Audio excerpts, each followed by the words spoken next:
Bienvenue sur le site venteauxenchèresimmobilières.com.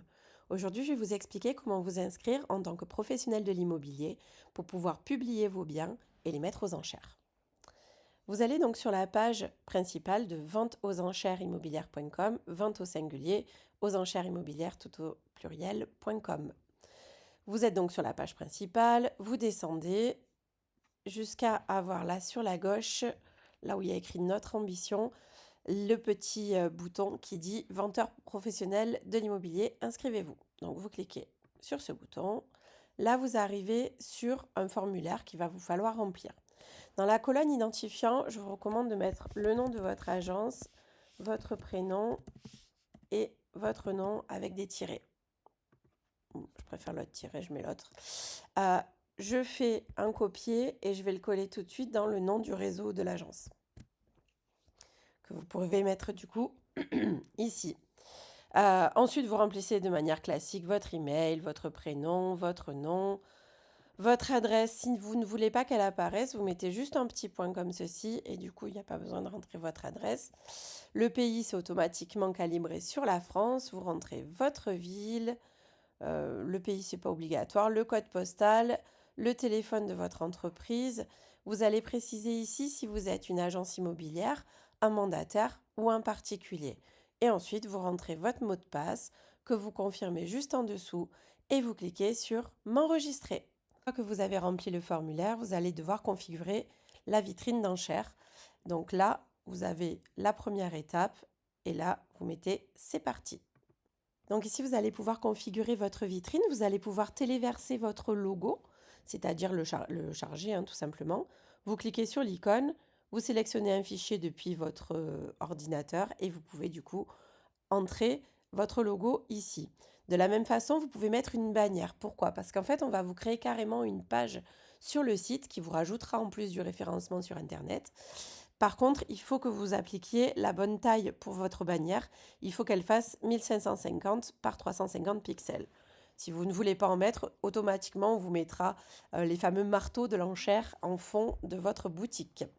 Ensuite, le nom de votre vitrine d'enchères, l'email que vous avez mis, le numéro de téléphone de l'entreprise, l'adresse que vous aviez rentrée, etc., qui sera directement dessus. Vous pouvez également rajouter votre région. Moi, en l'occurrence, c'est PACA.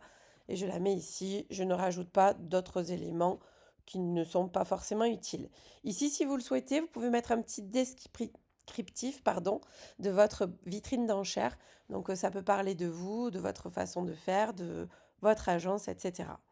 Donc, soit vous souhaitez passer cette étape, soit vous continuez. En l'occurrence, comme on a rempli des éléments, je vais continuer. Ensuite, ici, il me demande les réglages du support technique, c'est-à-dire qu'au niveau du service client, quelles coordonnées doivent apparaître. Donc, évidemment, ce sont vos coordonnées qui se remettent automatiquement. Vous faites tout simplement continuer. Là, vous pouvez rajouter des titres SEO. Alors, SEO, ça peut faire peur, mais c'est assez génial. En fait, si vous savez, quand vous êtes dans Google, Google, il met un titre en bleu au début. C'est ce qu'on appelle le titre SEO. Donc là, par exemple, vous pouvez mettre le nom de votre agence, votre nom et votre prénom, et éventuellement le terme enchère. Ensuite, description du méta, vous allez rentrer le petit descriptif et notamment peut-être le nom du site. Comme ça, à la fois le nom du site va vous aider à être référencé sur la partie vente aux enchères immobilières. Vu que le nom du site a un nom quand même assez malin par rapport au reste, c'est vrai que c'est plutôt pas mal.